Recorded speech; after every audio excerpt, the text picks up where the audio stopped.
Hi, everybody. Thank you for coming to our session on static analysis tools. We had some technical difficulties, like my laptop crashing. So we are starting a bit later than we planned, but we will get straight back into it. So I do see some new names. Thank you guys for joining us for the first time. I hope you will get a good experience and training from the session. We are Open Security Summit, and this is week 2 of the trainings, and next week will be the actual summit session. So we are joined by Imran from Practical DevSecOps today. They will be running us through the theory and the practical examples of using a static analysis tool. So we do expect your participation. This is a small group.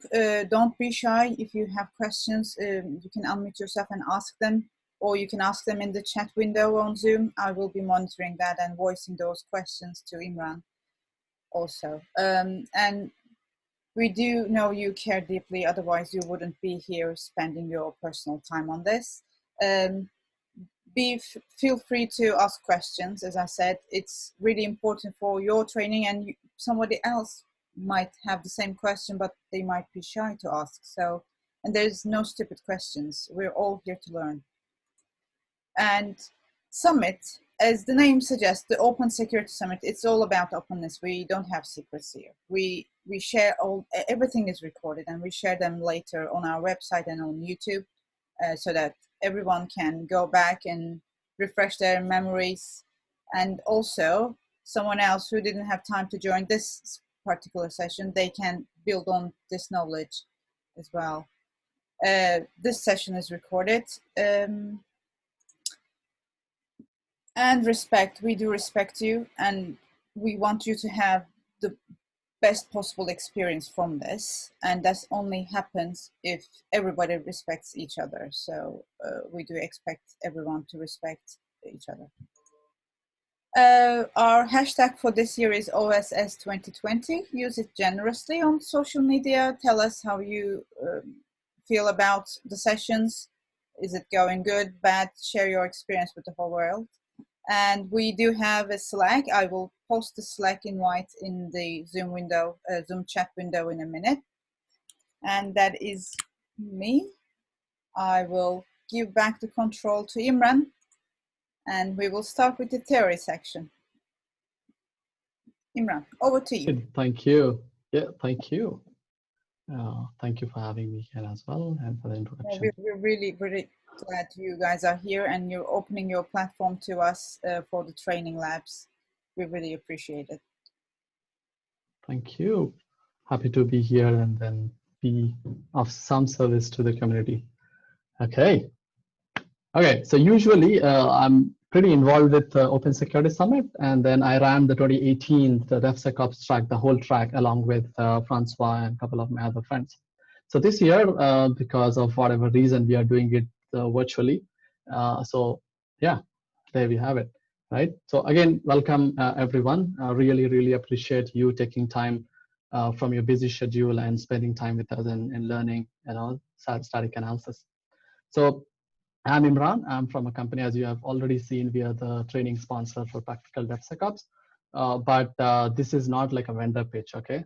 Might look like that, but this is definitely not a vendor pitch, but more like how do we learn what is static analysis, and then what are its strengths versus weaknesses? That's what we will cover in this today. So I'm Imran. I'm the founder of Practical DevSecOps.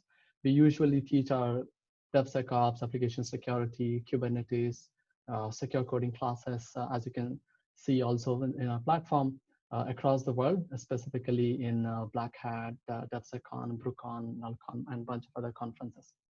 Apart from that, we also contribute to open source software. As you can see, we have our DevSecOps studio. If you wish to learn DevSecOps, that's the pretty nice setup, the home setup you have to go explore DevSecOps. And then I have kind of organized close to 100 meetups and 50 workshops on security across the world. OWASP San Francisco, typical OWASP London, different conferences like that. And if you need to contact me, then I'm reachable at this social media handles like Figo. right? So before we get started, let's look into what is DevSecOps. So the topic of the session today is static analysis, but why am I starting in DevSecOps? Now, why am I starting with DevSecOps is because it's very, very important that we embed static analysis tools as part of DevOps or DevSecOps cycles. Now, you don't have to be a DevOps shop to do this. Even if you have if you're using Agile or CI pipelines, then you can embed static analysis tooling into it, right? Now, these are some of the tools you might see in the wild. You might use Jenkins to do it, GitLab, Bitbucket, GitHub, and whatnot.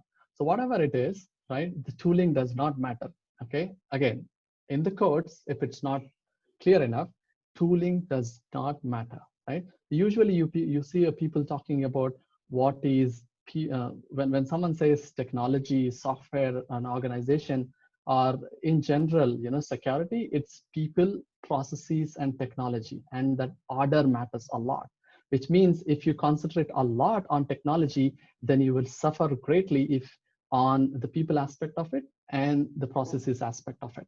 For example, I know a bank who have they have spent about like 2 million USD on implementing DevSecOps or static analysis pipelines as part of CI/CD pipelines. But again, as we all know, security is usually considered as a department of no, right? No one wants to work with security teams. What ended up happening is that they had to scrap their entire program, and they lost all of that 2 million USD into it, right? If, for example, if they have started with people and then processes and finally technology, then they could have reaped a lot of benefit. I know a couple of organizations who doesn't have any kind of budget for DevSecOps, static analysis, dynamic analysis, but they were able to implement so much just with open source tools, which is what we will be seeing today, because they have the processes and the people involved into it. Meaning the culture is the most important aspect of any security program. If you don't have culture, then it's not good. So one of the first advice from one of my mentors received is that if you see an organization which doesn't have a good culture, either try to change it, and if you can't afford to spend like 3 to 5 years trying to change that organization itself, then probably it's better you leave the organization, find somewhere else where you will fit, where the culture is good, right? That applies to DevSecOps as well. Okay, now we have a kind of kind of an example here. There is no such company called Teachera. We own that domain, teachera.io, but we made up this company called Teachera. It's an online startup, and they just received their Series C funding, meaning that they are doing pretty well for themselves, right? So because they got hacked, because of the publicity they received in the media, they hired a CISO, right? A typical how that works out, right? They don't have even one single person who is into security in their entire organization of about 50 plus employees. Now, what we have is the first thing which after Brad comes in, he does is threat modeling or risk assessment as such. And then he says, okay, looks like we got hacked because of infrastructure vulnerabilities, and we also got hacked because of a web app vulnerability, right? So he says, okay, let's try fix these two things first, which is more like hardening rather than fixing stuff, right? Not even monitoring, I guess, like probably, yeah, some aspect of monitoring. And then finally, the Nick does his own risk assessment or threat modeling to figure out, I have a big organization, I have a couple of 100 servers. Now, where do I focus my attention, right? That's what he did. So he wanted to do hardening the infrastructure and monitoring infrastructure. But since we are into AppSec, we are going to only concentrate on AppSec aspects of DevSecOps, which is static analysis, dynamic analysis, secret scanning, and the dependency scanning. Okay, that's what we do. Again, as I said, tools does not matter. I repeat again, tools does not matter. Because if you look at Git, right, this is the backbone of your GitHub, GitLab, not Jenkins, Bitbucket, GitHub, GitLab, and a bunch of other services you have, right? All of them use Git. So fundamentally, if you know Git, you know all of these systems as well. So you don't have to like feel afraid of the term DevSecOps and whatnot. So for example, what I do typically is that I ask people to go to right? DevSecOps tools, and then click on images. You will see some scary images here. Very, very scary. You will be feeling like, oh, where did I land here? Like, you have to know, of course, this is our image here, but you see there's a lot of tons and tons of tooling which I have to know about, otherwise I will not be able to learn about. That's not true. As I mentioned before, if you know the fundamentals, which is this. And from a CI/CD perspective, if you can run a command, you can embed your test in CI/CD pipeline. And to be very honest, all CI/CD systems are glamorized remote code execution vulnerabilities. What do I mean by that? If you can put in a command in there, the CI system will happily run the command for you. That's it, right? Think it like a netcat with a nice UI on top of it. That's how it is. Okay, so don't let this scare you. Similar is the case with this one. Now, the first thing which I hear about when people talk about DevSecOps or static analysis, they say, okay, DevOps teams are complaining about us because we don't know how to embed these tools as part of their processes, or they don't know how to run static analysis tool. Now, what I will do is let's take a couple of questions here, right? So some of you might have already run this static analysis tools. Now, how long does it take to run a typical static analysis tool on a medium to small project? You can type in your answers in the chat window now. Hours? Yeah, hours, yeah. That's typical of static analysis tools. What else?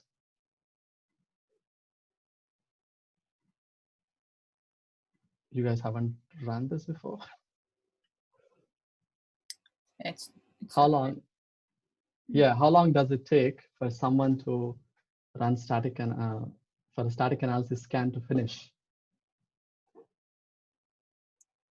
No? 1 hour, 10 minutes? Okay, good. A few minutes, good. Thank you for those inputs. So as I mentioned before, it varies greatly based on how big your code base is, how many number of lines it is. So someone here is saying that it takes anywhere between minutes to hours and sometimes even days, right? So I can definitely give you an example of where I know to run a static analysis scan on one code base, it took me 2 weeks. Okay, 2 weeks just to run the scan.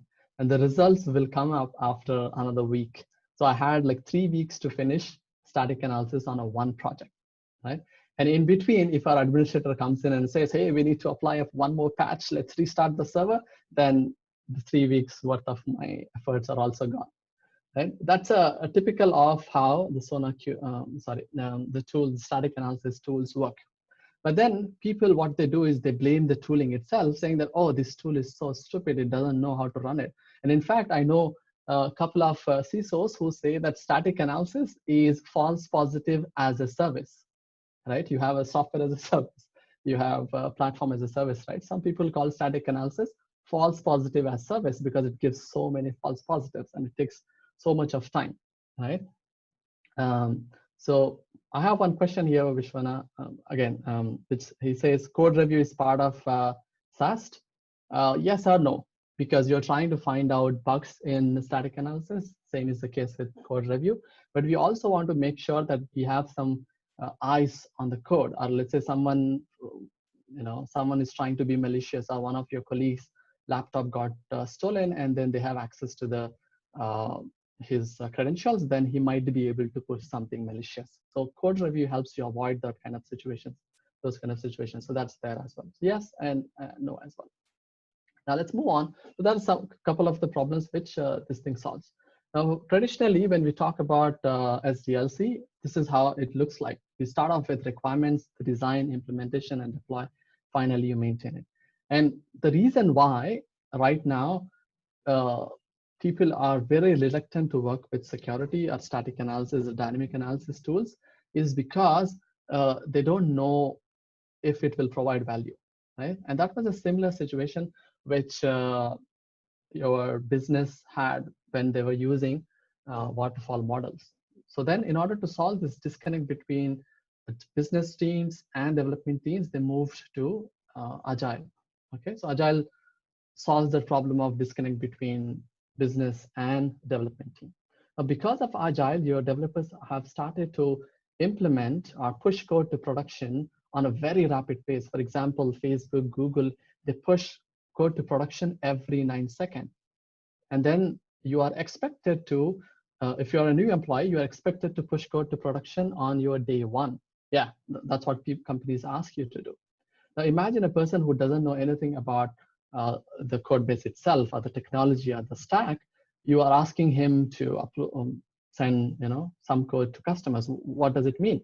Maybe he might also introduce problems, right? Security vulnerabilities, could be, right? But are we trying to figure that out? Or trying to prevent that? Probably not. And then because of Agile now, since developers have started to push code to production every 9 seconds, operations had this bottleneck that, hey, we cannot, our production environment does not sustain this kind of workloads. So maybe you need to dumb down a bit, or maybe you need to slow down a bit. Then the operations became a bottleneck. That's the problem they solved in a concept called, a methodology called DevOps, wherein people say that Amazon has this concept called two-pizza team, meaning that your team should be so small that it should be able to feed all of your team in just 2 pizzas, right? If you do that, then which means the team which develops the software is also taking care of operations. That way we were minimizing the disconnect between dev and ops, right? So that's what the DevOps, the new concept, talks about that. All right.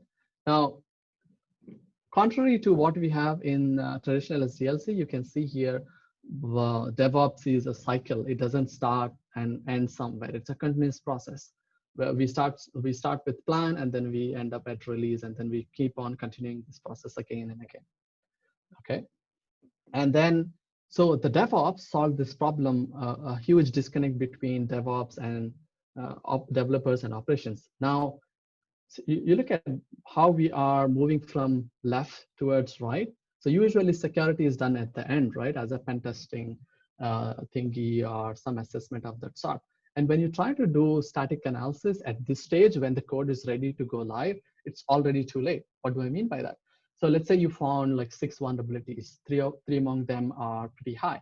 What ends up usually happening is that they have to go live next week, so they don't have time to fix, test, and then do performance tests. So what they do, okay, we are going to just get an approval or an exception from our VP and be done with it. And then they say, okay, we will look into it afterwards, but that afterwards never usually comes, right? So that's the problem we are trying to solve with static analysis as well.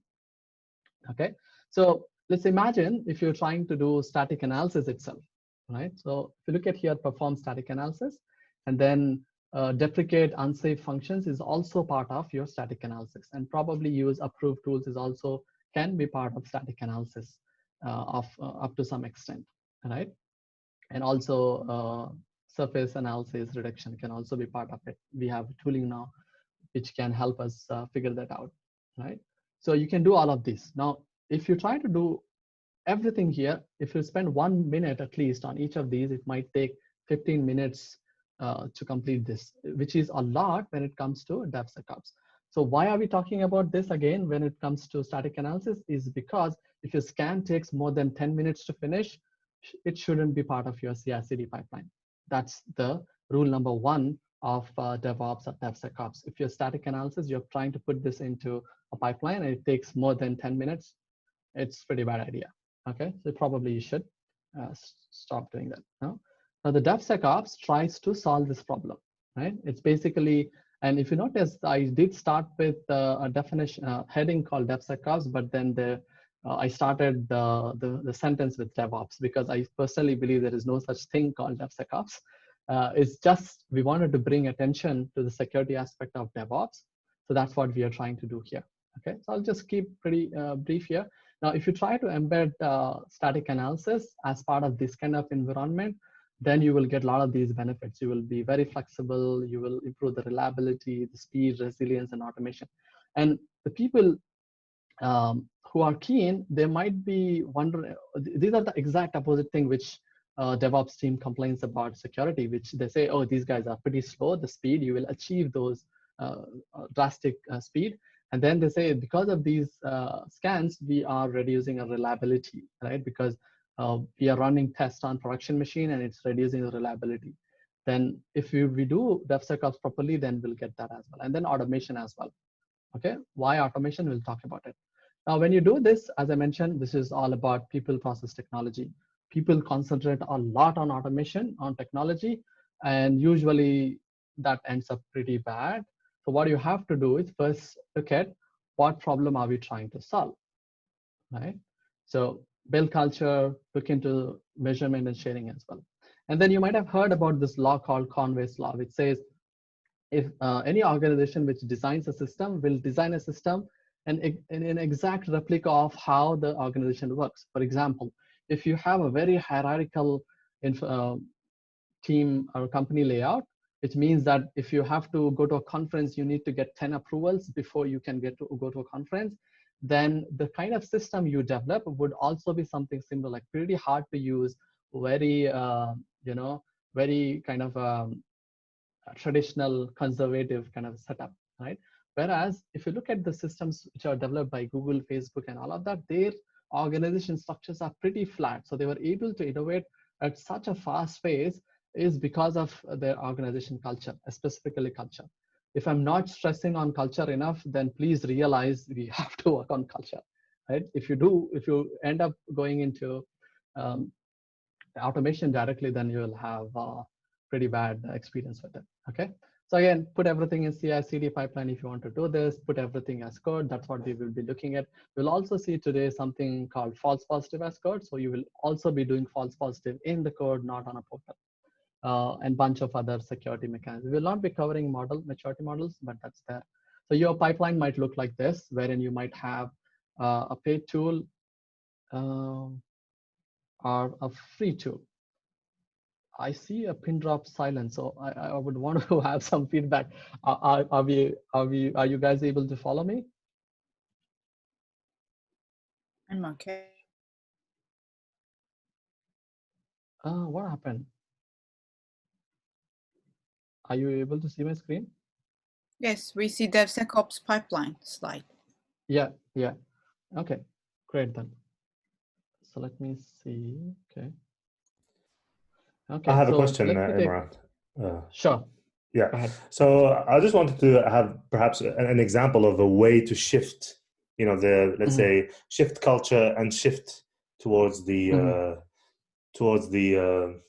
let's say towards the left or right. Sure. So you need to take, first of all, a balanced approach, meaning that you don't want to go too far and then too right as well. So we are seeing this word used or abused a lot these days, shift left, DevSecOps, and all of that. But we have to start off with basics, which is that go talk to people, specifically your developers and whatnot, and then first create a security champions program. Meaning, and again, your organization doesn't need to accept this. You can just say, hey, I'm from a security team. I would like all of you to get involved in the aspect of securing our infrastructure, right? We keep on hearing this word, security is everyone's responsibility, but we know how far that's true in typical organizations. So what we have to do is go talk to your developers, sit with them, and then say, hey, what are the problems which you're currently facing in your day-to-day job, and how can I help? And now, you see, we have shifted the problem from us, which is saying, oh, it's security team's responsibility to keep everything secure, to everyone, right? So we say, okay, what can I help you to make your infrastructure, your code secure? And they'll say, okay, I would like your help on this. I don't like your help on this. Then you can pinpoint, okay, this team needs this help and this team needs this help. And to be very honest, not everyone needs the same kind of setup, right? Everyone needs kind of a different kind of exposure and also a different kind of help. So you start off with security champions program, bring them on board, probably show them this is how we do it and this is why we do it. I think that's the first step if you have to. That's what we talk about here, security champions. That's the first step, I would say.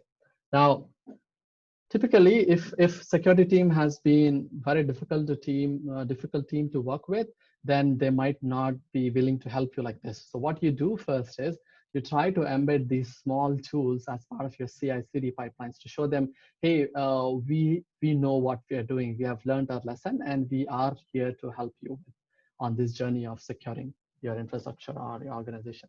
So does that answer your question? Yes, thank you.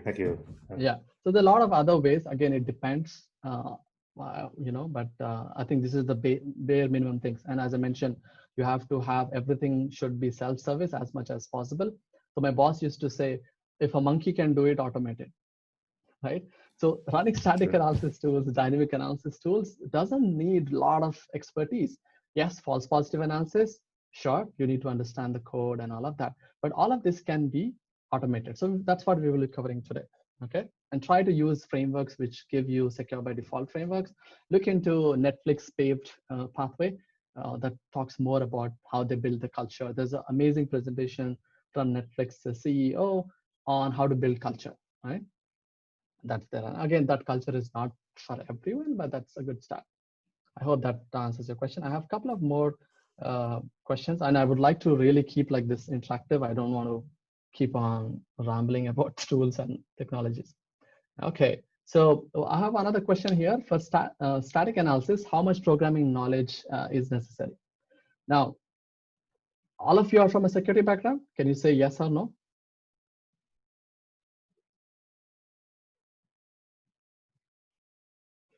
Okay, many of you are from security background. Now imagine this, your organization is programming or creating code in Python, Golang, Ruby on Rails, JavaScript, Scala, and iOS, Android, Shift, whatnot, right? Now, and the organization expects that security team should also take care of security of all of that. But when you hire a developer, you usually see these things, 6 years of experience developing this technology, that technology, right? Static analysis, Python, Java, and whatnot. So if your organization has only one code base, I'm very happy for you. But the reality is that's not the typical case, right? If you're a new startup, you just are using Ruby on Rails or Python, kudos for you, good luck for you. But eventually, even then, you would start off with JavaScript and all of that. So it's very difficult for a security engineer to know all of these programs. It's virtually impossible, right? You have to be, but thing is, you have to know enough, the basics, fundamentals to figure out the problems. What do I mean by that? For example, no matter which language they use, Python, Ruby on Rails, and whatnot, eventually what happens is that a user will be here using a browser, he clicks a bunch of buttons with a bunch of forms, and he finally submits that form to your application. Right? And there's a lot of business logic going on behind the scenes, but ultimately you are looking at the input and you are looking at the output, and then you're checking my input, is it going in a wrong place? Maybe I'm using a concatenate SQL query to pass it to a database that will lead to SQL injection vulnerabilities. So we are trying to avoid that kind of situations. So you probably have to know a bit, at least should be comfortable with it. But then again, you don't have to be an expert at it. But when we do get source code review assignments from our customers, we do ask them, hey, we are very good at this language, right? So if you give us the time to learn a new language, we'll be happy to do it. But otherwise, we are expert at it, right? That's what we will be very upfront with them, saying that, hey, we are very good at Java, Ruby on Rails, Python, iOS, and Android. Probably the rest of them, if you say, oh, do you know R? Probably not. Right? So yeah, so you have to know a bit of language, but if you understand the fundamental, it's very important, right? Understand the fundamental is very important. So you need slides. Unfortunately, we don't share the slide. As you can see, this is copyright, but yeah, okay, yeah. So otherwise you have to learn assembly. Someone is saying that, yeah, pretty difficult to do. Okay, so no matter, again, you don't have to have $2 million budget to implement DevSecOps, static analysis, and whatnot. So in short, we'll go into static analysis. In short, if a monkey can run a tool, please run it in a pipeline, CI/CD pipeline, automate it, and put everything in CI/CD pipeline. Again, this comes back to your question about how do we start moving to left, right? This is how you do it.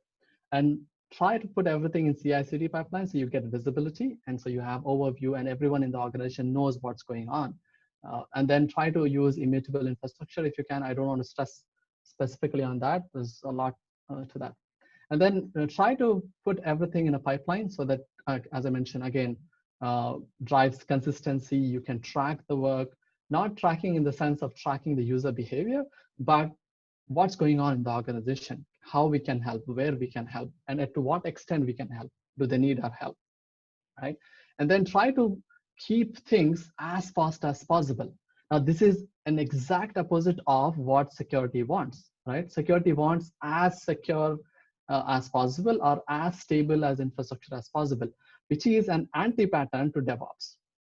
DevOps started with the core principle of its speed, agility. You pushing code to production every 9 seconds or bringing the value to your customer on a very regular basis. That's the whole idea of DevOps. And we come in security and say, oh, you're not allowed to do this, or you're not allowed to do that. Then it typically ends up pretty bad. So please don't do that. So again, if you don't measure it, it doesn't improve. So measure everything in the pipeline or in the organization, in the company.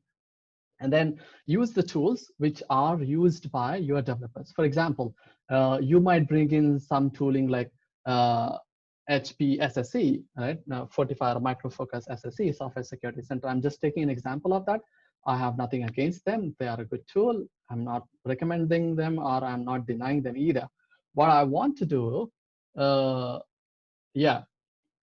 I want to do though is give you an example, which is you don't want your developers to log in into some other portal which is behind a couple of firewalls and they need to go into another VPN and then go click a button and then say, oh, this is a false positive. Or you're asking them to go look into the SSE portal so you can figure out what bug you have to fix. Instead, you should be using the tools which your developers are using. That's where the concept called everything as code, security as code, compliance as code, infrastructure as code, policy as code comes in. So use the tools, which is Git again, right? So these are some of the things you have to ask yourself, right? Okay, where is the code? Who has access to it? How do they do CI/CD pipeline? What tools they use? Can we use those tools to do security? How do they do threat modeling? How do they risk assessment? Can we learn from it? Can we improve on it? Something like that, okay?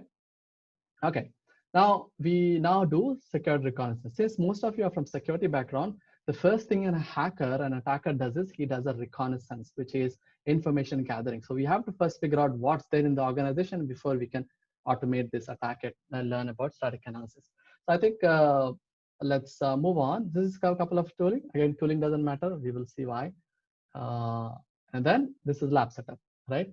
The way the system is set up, specifically our lab environment, this one here is we have a bunch of systems running behind the scenes, okay? What are those systems? These are the systems. So these are the bare minimum basics you need to implement CI/CD pipeline. Actually, probably a DevSecOps pipeline or pipeline, just to get an idea of how this looks like. So we have developers here. So we will both act as developers and security engineers now, and then Git, and then GitLab, and finally the runner. I don't like to use the word slave in a master and slave architecture, but think it like you can offload work to runner and then run through it. And then a production machine. So this is how a typical DevOps developer experience would look like. Again, I'm generalizing it. I'm making it very simple. It's not as simple as that, but you get to do things. So this is a developer machine on which you're going to now run a bunch of commands to secure his code, which is static analysis. And then once we are happy with the way this is working, then we'll put these security mechanisms as part of CI/CD pipeline. So you will be doing this tomorrow, not today. And then finally, you will deploy this to production, and you keep on monitoring it, making sure this software or technology remains secure. Whatever you have remains secure, even with the speed of DevSecOps. You will have guardrails, not gates, to improve this, okay? So yeah. Now, so I'll skip this. So let's go on and then look into the overview of the platform we have for learning the DevSecOps. Right. So as I mentioned before, we not only teach DevSecOps, we teach static analysis, application security, Kubernetes, cloud native, and whatnot. So we have these labs. So this lab is specifically created for you. You don't have access to a lot of other courses, but yeah, I think this is a good start. Now, what you have to do is click on this link called courses. If you haven't already, please follow along with me. Right. And then if you look somewhere here, static analysis using Bandit, we'll do that. And you would be surprised to know or feel that your software component analysis is static analysis. You know, people just gave it a fancy name saying that it's software component analysis. Earlier, SCA was software source code analysis, right? But now it's called software component analysis. Whatever. But static analysis, SCA is a static analysis. Secret scanning is a static analysis, and whatnot. So yeah, what we'll do is we'll look into this one. So all you have to come here, click on the start button, and then this lesson will guide you through what we are trying to achieve here. Okay. So let's get started on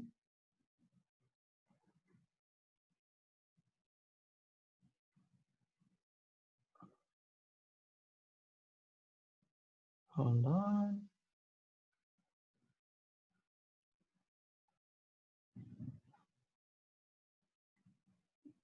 I'm just gonna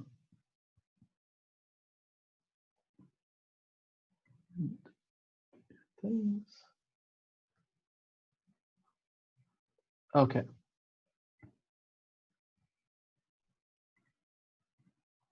So let's now look into the problems. So the other problem we are trying to solve with static analysis, apart from learning static analysis, is this. We are already outnumbered. No matter what we do, we cannot compete with 100 developers. So you have to build in a lot of automation in place, right? And then please, for the love of God, don't use Excel sheet, okay? Right now, Excel sheets are stale and they become, you know, what do you call stale next 5 minutes. And so an average age of a container in a modern DevOps shop is just 12 hours. So can you imagine in those 12 hours, you are able to harden it, make sure it's compliant, it's secure and whatnot? Very difficult. So try to use CI/CD as the cornerstone of your program. Okay. So now what we do here is that we take an example, right? So the Brad who came in as CISO, he got hacked, right? So what we'll do is now we'll try to fix it. Okay. The reason they got hacked because they didn't test that application because there was only 2 people who were doing the security. So we'll put those things into this thing. Okay, so let's talk a little bit about what is static analysis, what are its strengths, weaknesses, and whatnot. Okay, static analysis in general means any test where you are reading the code and then performing the analysis on it, right? And meaning that if a code is not running, then it's a static analysis tool, which means your secret scanning, your dependency scanning, your static analysis scans are all static analysis, even though we call them with fancy names now, but they're all static analysis, right? Because the code is not running. Now, coming to the strengths of these, they are very, very good at getting started very quickly. You don't have to know a lot to get started. For example, if you want to get started with dynamic analysis, you have to now set up infrastructure first, then the authentication, authorization, blah, blah, blah, and then you do the test. When it comes to static analysis, all you need a bunch of text files. That's it. You can start the scan. Now, coming to weaknesses, static analysis is prone to false positives. Why is that? Because you can have a static analysis which will only give you good results, but it might take 100 years for you to get the results back. Would you be interested in using that? Probably not, right? So that's why static analysis, we are not saying the static analysis is bad in itself, but we are saying we make some assumptions, right? For example, look at the case of a car. A car is not as secure as probably a bulldozer, right? Or a tank. Why? Because that's not the use case. Similarly, from a static analysis perspective, the use case for us is a tool which gives me low-hanging fruits quickly, then static analysis is for. It is definitely going to have some false positives, but that's okay for me, right? So that's the kind of ups and downs we are trying to improve upon, right? So that's a weakness coming to, but it doesn't mean static analysis is not good. It is good. We have to use static analysis. When it comes to threats, as I mentioned before, it takes hours, days, and months to finish static analysis sometimes. So if you can create custom rule sets such that it finishes the scans very rapidly in a very fast manner, which we then can put in CI/CD pipeline within 10 or 15 minutes, then we are awesome, right? That's what we want to do. That's what we will achieve today. And then what are the opportunities? How it can improve further is that instead of scanning the whole code, you might want to scan only the subsets of it, or maybe the code we just changed now, you want to scan, right? That's the thing we would be doing. A typical workflow when it comes to static analysis is this. You start off with the building of code, but I know static 45 needs the code to be in a buildable format, whereas checkmarks and some other tools, you don't need to build them. They have their own parsers which they parse and then get the information, right? And then you run the static analysis tool. And what you end up doing eventually is that you have to write custom rule sets. As I mentioned before, false positives are very common in static analysis. So unless you customize the rule sets, down the line, it doesn't provide a lot of value. And developers will be really, really pissed off with you. Okay, so you have to write custom rule sets. And no matter, this is true if you're buying a free tool or a paid tool. And then finally, you analyze the reports locally or centrally, and then you create metrics out of it. So you have to do all of these things. Okay, so you can do static analysis of source code, configurations, infrastructure as code, container. I should not say container, it's Docker images, right? The Docker files, to be very honest. And then coming to the tooling, static analysis, these are some of the free tools which you can go home and implement right away, which is for Python, we have Bandit. For Ruby on Rails, we have Brickman, you have Find Security Bugs, or Spotbox now. For Golang, you have Gas and other ones, pretty good tools, right? So I love Bandit and Brickman, the way they fit nicely into CI/CD pipeline. Of course, they were created for such kind of scenario. So Brickman was created to be embedded as part of CI/CD pipeline to be run on a developer machine, right? So they do that, okay? So now let's look into what is this tool, the Bandit tool, okay?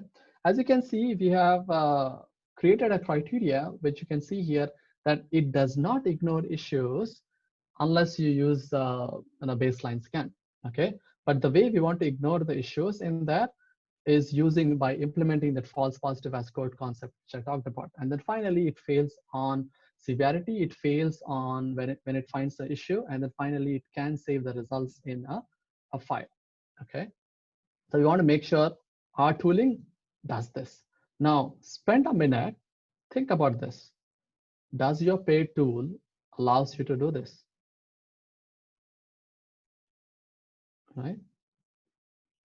Does it allow you to store the results in a file or on a infrastructure, or fail on when it finds an issue? Can it fail on severity? Can it ignore a couple of issues without having to log into a portal, right? Ideally, my friend Zain Lackey from XHC and Signal Sciences, he mentions, right, everything you do should be doable by an API. Whatever you do with point and clicky with mouse and buttons and whatnot should be doable via API. And if you don't have API, then you cannot automate it, to be very honest, whatever that is, okay?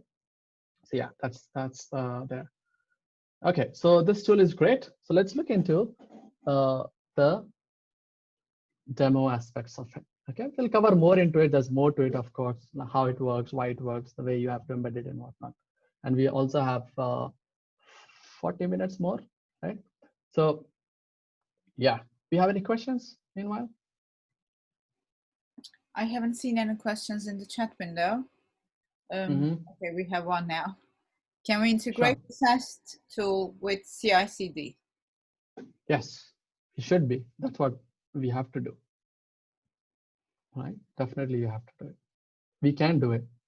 We should be doing it. Yeah, we can automate the entire process. That's the whole point of it. We have to automate static analysis as well. There's definitely ways of automating it. Yeah, any other questions? Not. Okay. And no one, interestingly, no one is disagreeing with me. Why is that?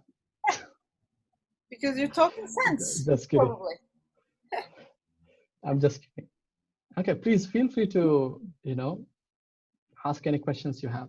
Okay, So let's get into the practical aspects of the lab, right? So we know that, okay, we have to do static analysis.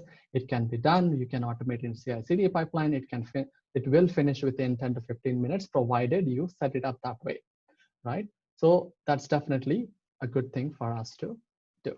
So next thing we will do is we'll learn this tool. So irrespective, as I mentioned before, technology, the tooling does not matter. The thing which matters is how you approach the problem. So the problem we will approach today is we have a Python code. Our developer created a code in Python, and it's specifically in Django. Okay, so if you have multiple, I have one more question, interesting one. So what do you do if you have multiple language, and how you will cover static analysis, right? Most of the paid tools, they do cover all the languages, most of them, if not all. So you can use that, embed incremental scan. So that's another thing, right? Before you buy a tool, make sure you follow these things. Can it do incremental scan? Can it finish within 10 to 15 minutes based on some parameters? Can it scan only few files, not the whole thing, right? We are not trying to cover everything. As I mentioned before, static analysis cannot, will not, and should not be used to cover everything because it will take forever. We are trying to here to get rid of the low-hanging fruits, and then we will cover the rest of these things, right? And the best security you can give to your organization is create secure by default frameworks, right? And I personally believe the biggest impact which ever happened on security industry is not done by security people, but by developers, because they created frameworks like Ruby on Rails, Django, and whatnot. Of course, you know, security industry is there. I'm just picking on them because I'm from security. I want people to improve. But you can definitely do it. If you cannot afford to buy a tool, use a free tool. It definitely becomes a bit difficult. For example, someone can argue with me saying that a free tool is not free. How come? Because you need to babysit it, right? You need to tweak it to make it work in a certain way. So you have to know the language as such. So sometimes, yes, you have to work on it, spend your time. So maybe you're not paying money upfront to a vendor, but you are paying to your employee to take care of these tooling, right? So yeah, it's like a, again, balanced approach. And I will highly suggest you look at the Zane Lackey's presentation on how they did DevSecOps or security in Etsy. And the way they approach is they say, okay, these two files are very critical to our company because they handle payment information, PCI DSS, you know. So if anyone makes any change to these two files, security will get an alert. Otherwise, you will just run static analysis tools on it, right? Something like that. I hope that answers your question. There are two more. Okay.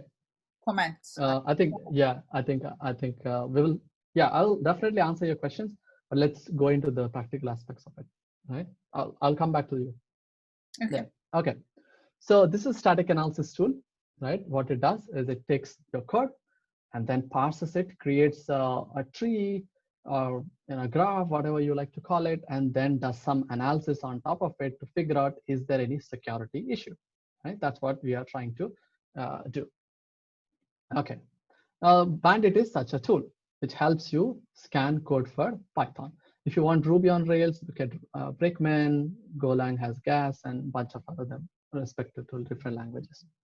Okay, so you can read more about this here. So this is a verbatim copy of the Bandit tool. Okay, so if you copy this tool,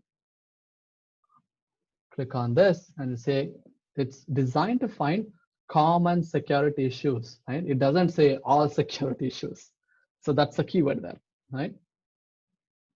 Okay, so again, as you look, if you quickly glance around, it says this is run on Python code, this is how you install it, this is how you run it, these are different options of it, right? So let's look at all of these things in a step-by-step manner. So we'll learn what is this, okay? So in order to learn this, let's start the exercise first. Click on the start exercise button, and then you will see a prompt. Give it a couple of minutes. And again, if you see that, okay, this is not working, click on this button or just don't click on it and then refresh this page. That's it.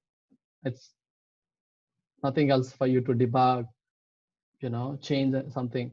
So your job is to learn static analysis. That's what you're going to do, not fiddle with tooling and errors and whatnot. Okay. Again, as I said, if you're stuck, not able to do anything, refresh the browser, it's done. Okay, that's it. You see, I refreshed it twice already. Fair enough. So, and if you stay on this for a longer period, probably 20 to 30 minutes without any interaction, it closes off as well. So please restart this and it will come back to normal. Again, don't be afraid to mess it up. Feel free to use whatever commands you want to use. Okay. So as you can see here, we are saying here, we will first install a static analysis tool, and then we will run the scan on it, and then we'll see how we can improve the results of that tool. Okay. So let's first, in order to do this, let's first download the source code of this. Okay. So I'm just going to click on this button. Again, as I mentioned before, don't copy paste stuff. You don't have to. Just click on this button here. It gets done for you. Okay. So there you go. So it copied into this one. Next thing we do is click on this button called CD into web app, because we want to go and see the code. What's the code inside there? And if you wish to clear your screen, you can press Control R or clear your screen, CLRE. If you're not familiar with Linux for whatever reason, right? Let's do clear, it will clear out. Okay. Now let's do an LS to understand what code we have here. Are there any security issues here? And then can we find them using automated tools? Okay. So it looks like this is definitely Python. What is Py? I don't know what is Py. So you just go Google, right? What is Py? Okay, so Py means Python. So this is definitely a Python code, which is good for us because that's the tool we are going to use today, right? And then you have a bunch of code here, right? Whatever code. Then I might want to, this is an open source project called Django NV, right? So yeah, bunch of code, bunch of code, bunch of code. And I have no idea what's going on here, okay? Maybe what I will do first is, let's use a poor man's static analysis tool, which is grep, okay? So you are given a task to perform static analysis on this thing. You have no idea what is static analysis, or you don't know how to.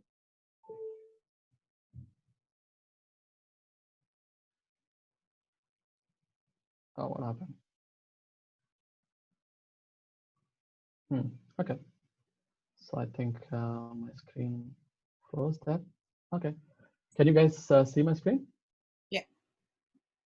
Okay. Fair enough. Okay. So as I said, poor man's static analysis is grep. So let's first look at what are typical vulnerabilities we see in a web application, right? Just Google OWASP top 10, you'll find it. Okay. Injection vulnerability. Let's look at that injection one.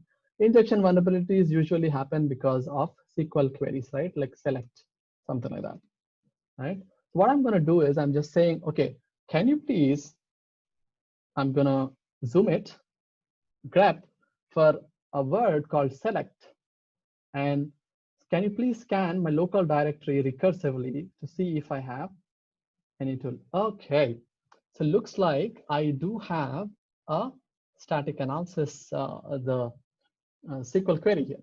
Okay, there it is. So yeah, very nice. So it definitely, there seems to be some injection vulnerabilities. You see here, there is select something. There is no validation on this one. So probably it is vulnerable. Right, I also have to see what he's doing, maybe sanitizing it and whatnot before I can confirm that's the case. And he happily also says, oh, you just type in this thing and this will happily give you a SQL injection error, right? So there's definitely, and then we can also drop something. Probably this is HTML, so probably it's not a security issue, right? I have a question. Sure. So I see you gone into the task manager folder. Why did you go into task manager? How did you know you need to go there? I don't have to. I just did it for the sake of doing it because that looked like a interesting folder. Oh. I'm going to do it from here. Okay. There you go. Same result. Bunch of more stuff probably, right? I'm just trying to look at, like, I'm just trying to gauge what's there, like what's really there. Okay. That sounds interesting. Looks like there is a package.json, requirements.json. I have no idea about what is this package.json is. What is requirement.txt? Oh, okay.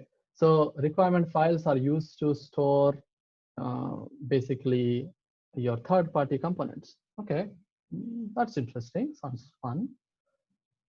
Let's look at what is there in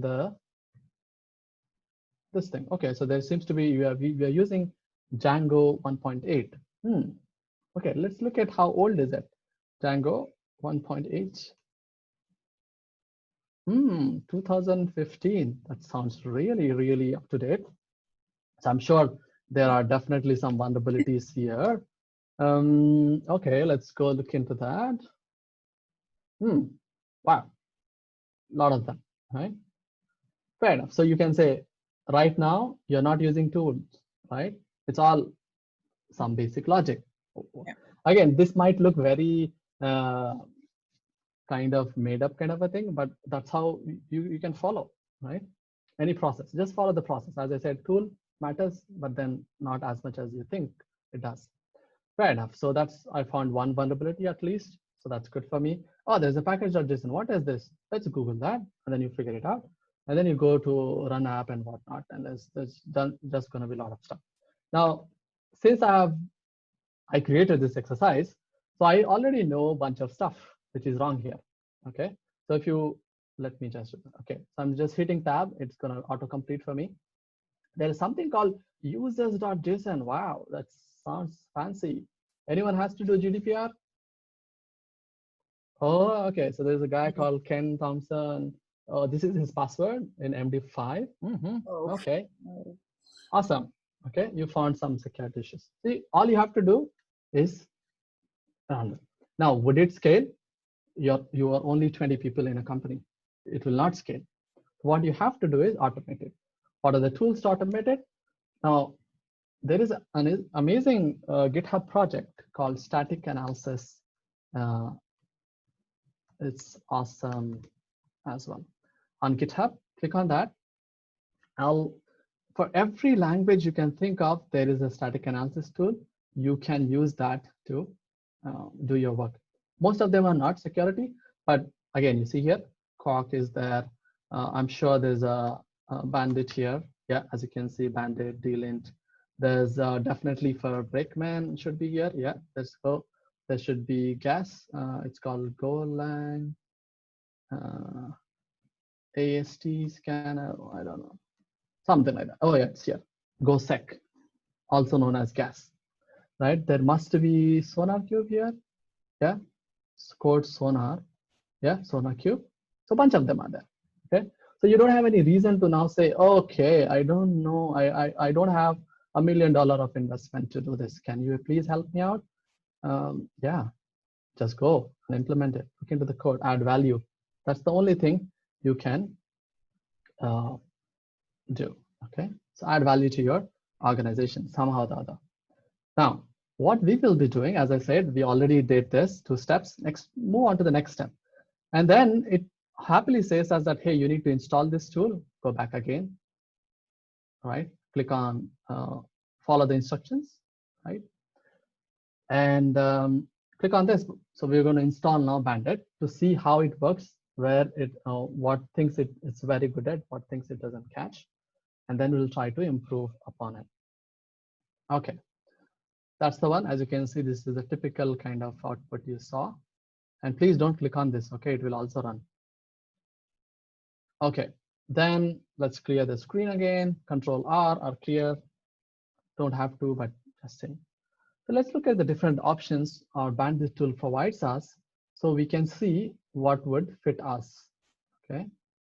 So Bandit has these options, -H, -R, skip test. Okay, we can skip some tests, which is very interesting. We can create profiles based on organizations, based on projects, based on severity and whatnot. You can also skip some tests because it doesn't matter for that. Probably that project doesn't matter. And you can definitely store the files in different formats. Now, quick question for all of you. When you're trying to create something or run something, what kind of format should you be using in a CI/CD pipeline or in general when machines are involved? You have to type it or speak it up. YAML, okay. Okay, JSON, some of you saying JSON, yeah. JSON, okay. What's wrong with CSV or XML? Yeah. Okay. So the people who are saying YAML, you definitely did not manage a Kubernetes cluster. I'm just kidding. I'm picking on you. Okay. Thing is, either of those things can become very, very difficult to manage on scale. So you have to pick up a right system for right job. So if you want a human to look at the report, probably PDF and HTML and a text makes more sense. Whereas if you want machine to consume it, like a vulnerability management system or another tool, then you definitely need to use these systems, CSV, JSON, YAML, XML, and whatnot. All of those systems are pretty good. I don't have any thing against any of those systems. So definitely keep track of it. So we would probably should use JSON format here because that looks like most people love JSON here. So that's what we will end up doing it, right? And then there is definitely some things which we can ignore. There is definitely, now why would we ignore some issue? Quick question to all of you. Again, why would we want to ignore an issue? Maybe it's something inherent. Not exploitable. Yeah. Yeah, go ahead. Sorry, Dida. Someone was saying not exploitable. Yeah. Or it's something that we risk accepted because it requires so much work that it's not doable at this time. Sure. So again, as I mentioned, people, processes, and technology. So what people will do is they will put secrets, right, in the code.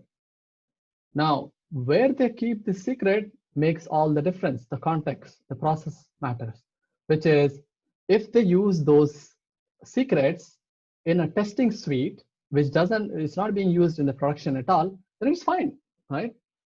It's fine because it's not probably, for lack of a better word, it's not a vulnerability. It's a false positive in that context, right? For SQL injection, for me, could be high. For you, it could be medium or low or no significance at all. So the context does matter. So as people have rightly said, it's not exploitable. I wouldn't say that, but okay, let's take it like false positives. Yeah, if it's a false positive, I want to ignore the thing there, okay? And then the baseline thing is very, very important here, which is that you want to ensure that every project in your organization has some baselines to follow to, adhere to, right? Then you can create a baseline and say, all of you have to do this. If you do extra, that's awesome. If you do less, then we have a problem. We need to chat. So what you do is you create a baseline which doesn't trigger a lot of false positives, which in the terminology of Bandit, it's called the confidence. Every tool, so let's go ahead and run this. I'll show you what's going on here. Okay, so let's go here. What we're going to do here is we're going to run on this particular tool, sorry, the code, we're going to run the Bandit scan on it. Okay, let's do that. So run the scan. It's running the scan, and it gave us a couple of issues, right? Okay, and if this command looks scary to you, hold on a minute. Okay, don't be afraid of that. So let's divide this thing into two components. One is the Bandit -R, which says recurrently scan the current working directory. Dot means present working directory, and then hit enter. Let's see that what's happening. Okay. Seems to be that we did find a security issue here, and it says the confidence is, the tool has a lot of confidence saying this this is a real vulnerability and you need to fix it, whereas the severity is high. You see that? Okay. Now what we'll also do is, hold on, you don't have to do this. Run the scan again, right? Again, found out one issue. Okay. Now, does this look vulnerable to you guys? Sure. So for those who don't know Python, what it is doing is it's running some command on a system, like a command injection. This could be command injection. You are moving one file from other to another file. You don't have to know the exact syntax, right? And now what decides this is a vulnerability or not? Could someone upload malware, maybe? Yeah, so probably then let's look into this file. So if someone can control this file from outside of your organization, then it's probably a vulnerability. But let's say you are using this to do some test in your own infrastructure. Probably it's okay, like acceptable kind of a risk. It's not okay in the sense of the vulnerability is accepted, that this behavior is accepted. I'm not saying that, but what I'm saying is, in this context, it's not a biggie. You have bigger problems to solve. So that's what we will do, which is go look into this code. Okay, so VI, again, all of this is running in browser, so you don't need to log in into machine. So please don't be afraid. Okay, let me see if I install Nano on here. Okay, Nano is not here, unfortunately. Okay, yeah, and then you can see, okay, so we are getting a file from somewhere, definitely, and then we are uploading this to an exit. This looks like could be a potential security issue. You can mark this, you can file this issue, and then say, yes, buddy, this is a serious issue you need to fix. Then you go talk to a developer, then give him a reasoning. These are some of the reasoning why we think this is a real issue, because I think that someone is trying to upload, if someone uploads a malicious file, it could lead to a remote code execution vulnerability, or local file or remote file execution, file path exploitations and whatnot. So yeah, probably could be. So it definitely did catch the error. Okay, does it make sense so far? Yeah. Okay, so we did look into that. But now, did you see that I definitely did mention to you that there is this file here somewhere, but did my static analysis tool caught it? Did it catch the issue? Yeah, did it catch that issue? The one where we are storing the credentials, user credentials?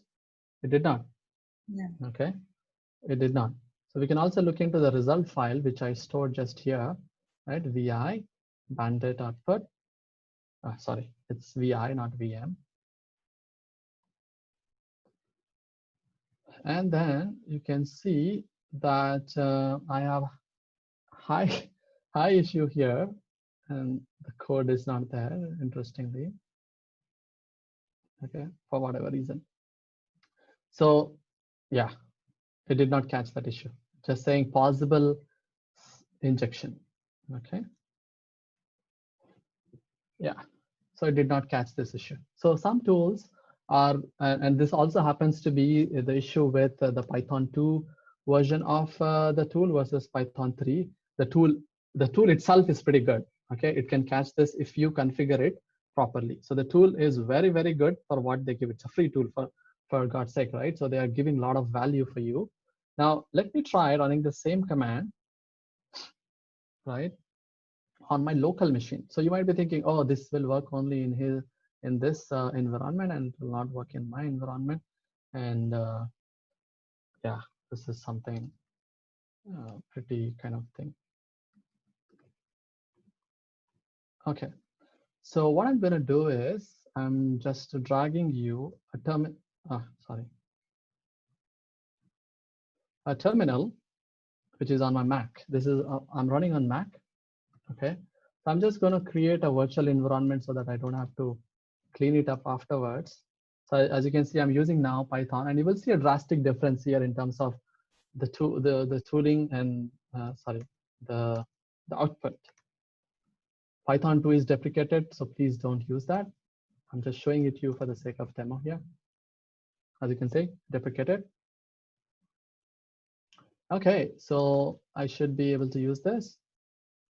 Okay, so yeah, seems to be working fine. Let's do -h. Yeah, seems to be fine. Bandit can find all of these tests: hard-coded passwords, strings, functions, XML bombs, telnet, unsafe or deprecated functionalities like telnet, FTP, PyCrypto. Again, it's pretty commonly used crypto library for Python, but no one is maintaining it from a couple of years now. So you probably better move to other ones, right? So yeah, so these are some of the things it finds. So as you can see, I'm in the same directory. What I'm going to do now is I'm going to scan this exact same thing, But this time around, you will see clearly that the results are different. There's a question. This has, yeah. How straightforward is it to extend bandit with your own custom rules? Yeah, I'm going to show you that. So that's also part of the exercise. Okay, so it's running the scan.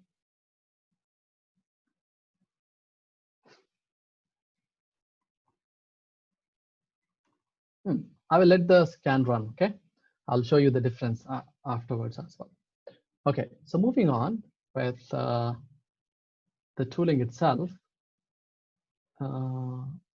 let's talk about this thing here.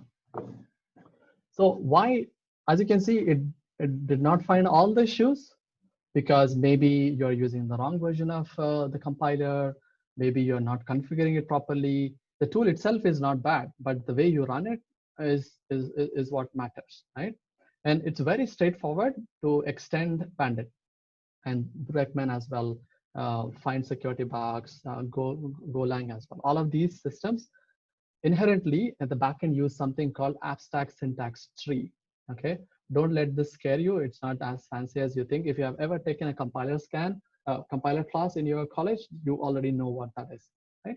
So basically, you divide a program, a code into small chunks and try to figure out issues from there.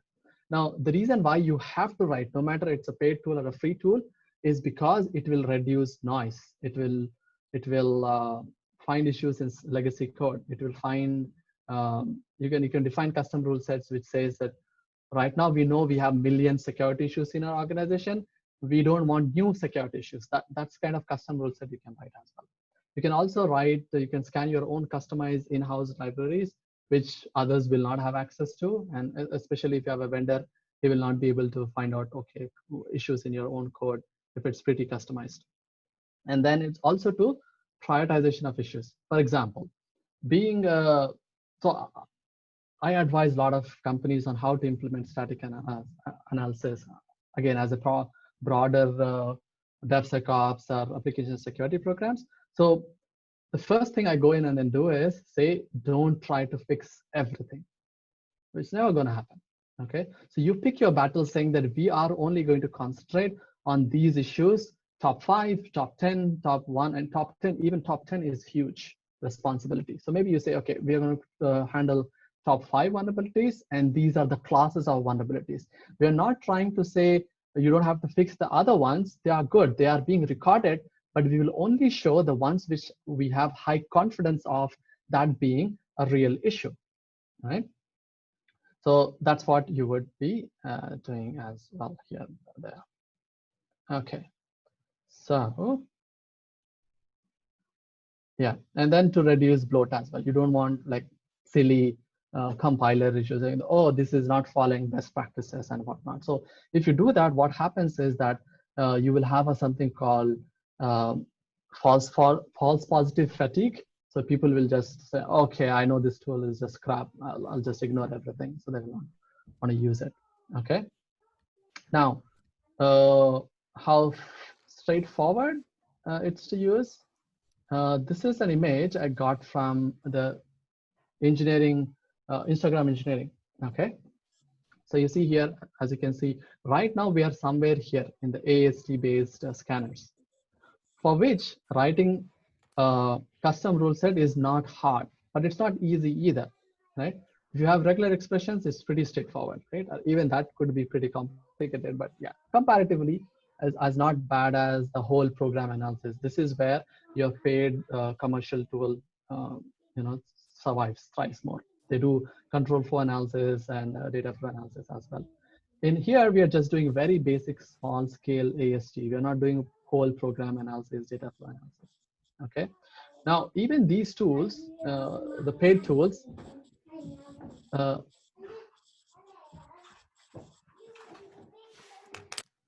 okay, so sorry about that.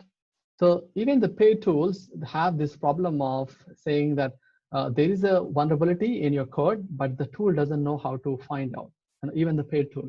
Then it will just not show it, and then it will think, oh, there is my code is free from all the bugs. That's far from reality. Okay, so they try to do as best as possible but there's still a lot of gap in terms of what we're going to cover, right? From a false positive reduction perspective, as you can see in the graph, AST sits in between, right? Regular expression tends to have a lot of false positives because it catches everything, whereas AST can track. Let me show you some example of here, right? Oh, it's skill scanning. Okay, that's good. We know that the tools can be pretty. Okay, let's do a poor man's static analysis. Grab, and then do a passport on this one. You will see so many issues here, right? Most of them are false positives.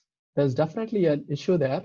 It did find out real issue, I know that, but most of them are false positives. You see, change password, change something like that. Most of them are false positives, right? So that's what I meant by the regular expression has a lot of false positives here. And then the control flow analysis, this is where this thing strikes. Now, with that, how much time do we have? 15 minutes. Okay, so that's there. So definitely, as you can see, you can run these tools, static analysis tools, as part of CI/CD pipeline. All you have to do to embed this as part of CI/CD pipeline is put these two commands, pip install bandit, right? And then the command which I showed you just now, this one. And you can put this command in Travis CI, Circle CI, Jenkins, GitLab, Bitbucket, no matter what it is. Every CI/CD system runs commands. Eventually, that's what they do.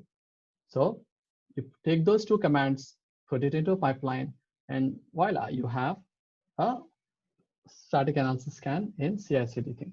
Now, some of you did say that, okay, it's, how do we ensure that this is going to finish within 15 or 10 minutes, right? So Bandit gives you this nice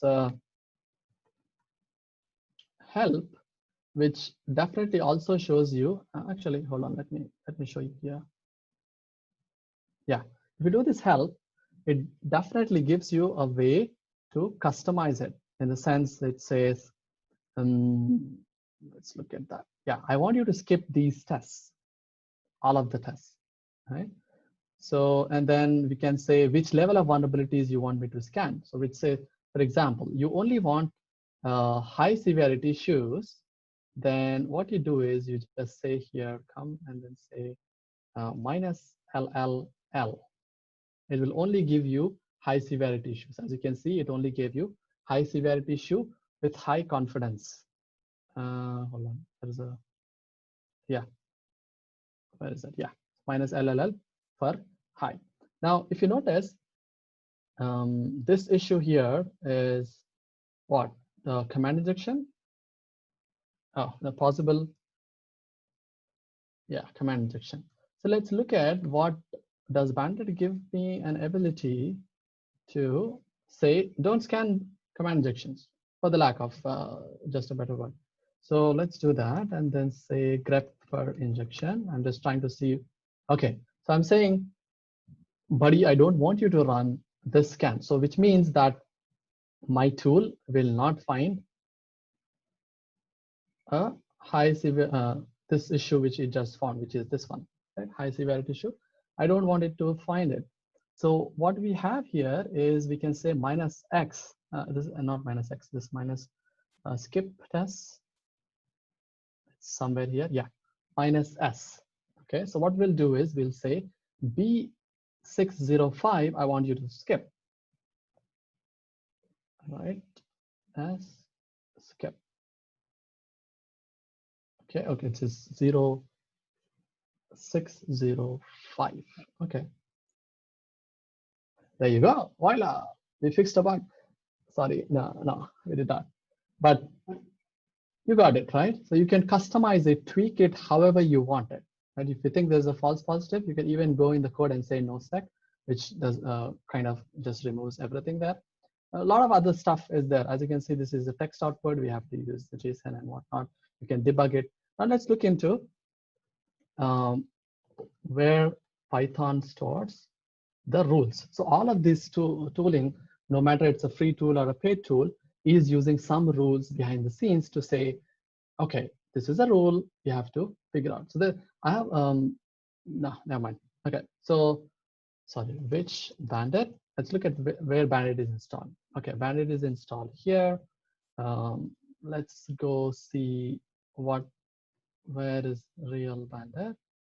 Okay, so somewhere it's here, so it's in this one and whatnot. I don't know where bandit is installed, to be very honest. Okay, so I Google it. Bandit. Actually, let's not go through that. We don't have time. So if you go to bandit, right, you have these blacklists, which are like a rule sets again, and then you also have plugins which are also kind of rules.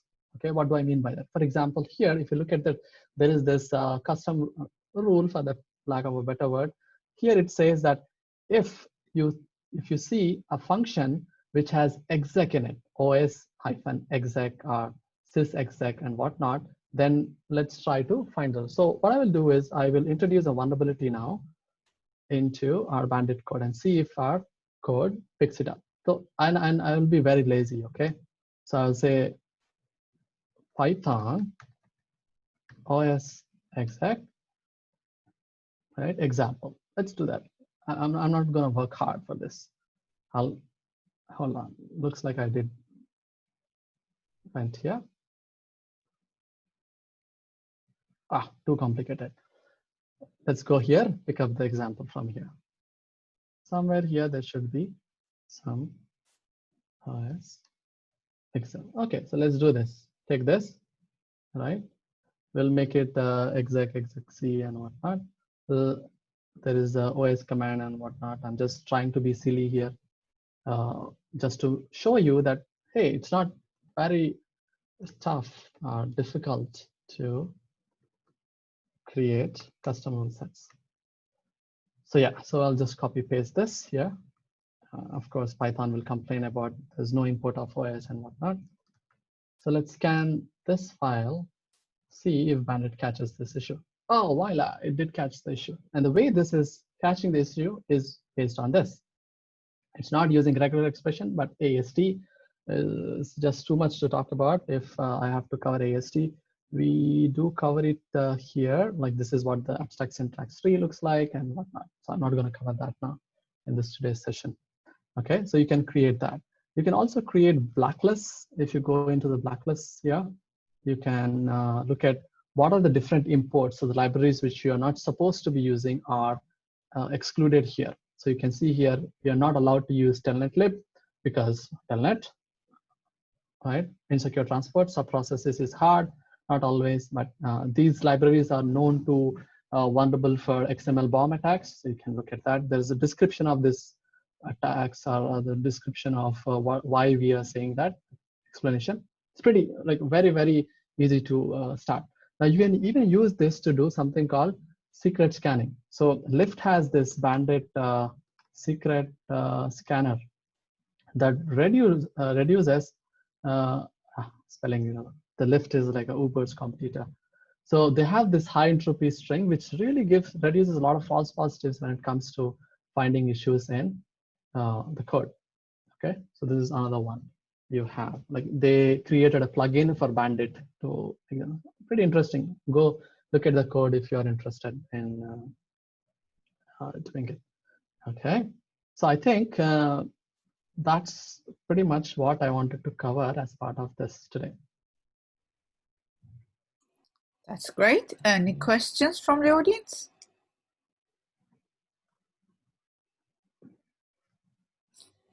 So the last thing you showed from Lyft is that their own custom yeah thing for bandit to check secrets or something. Okay. Correct. Yeah, security secrets basically. Yeah. And they can afford to do it. I think their code base is predominantly in Python, but if you are involved more into other languages, then it does not really scale that much because you have to then create AST for each language, and you have to do that. Like there's no other way around it. But there are a lot of interesting tools coming up, like semgrep is another very interesting one. Semgrep is another interesting project. You might want to look into it. So yeah, what suggestions you have for false positives?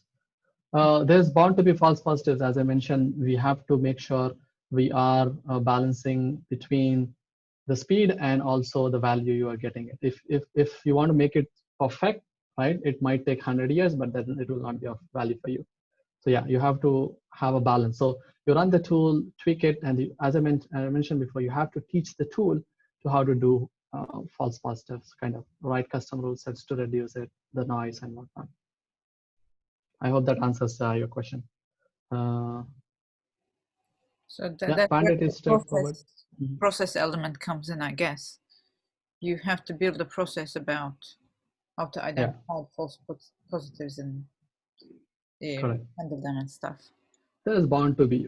So the first time you run static analysis, you might get anywhere between few hundred issues to few thousand issues on any large, code base.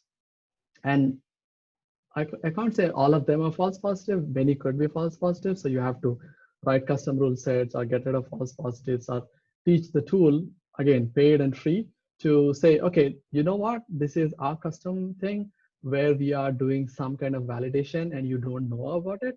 So please ignore these issues, right? So yeah, it could be pretty interesting to see. And to be very honest, this is a very fascinating field, especially when it comes to DevSecOps. There's a very interesting book from the founders of 45 before it got acquired by HP and Micro Focus now, called Static Analysis, right? Secure programming with static analysis, something like that. Static analysis, something like that. Secure static analysis. I'm just trying to make it up.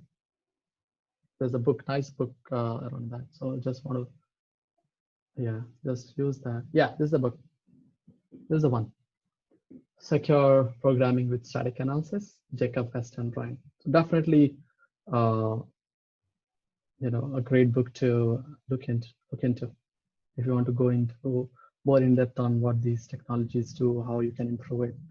And this will also improve a lot, even if you're using commercial tooling, this will help you a lot. And I deliberately did not talk about source and sync and all of those concepts because I don't want to overwhelm you with a lot of information. But yeah, if you want, probably we'll add more information to our portal. You can, enjoy that. Any questions?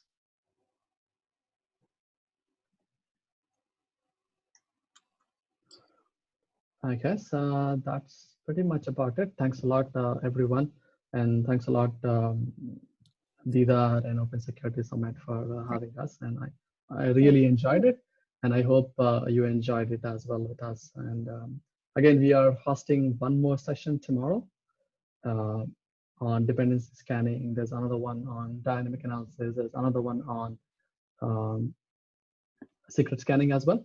So, right, I hope this provided you some value in terms of how all of us can work together to achieve very good security irrespective of their weaknesses, and how we can add value to our customers, our organizations, wherever we work for.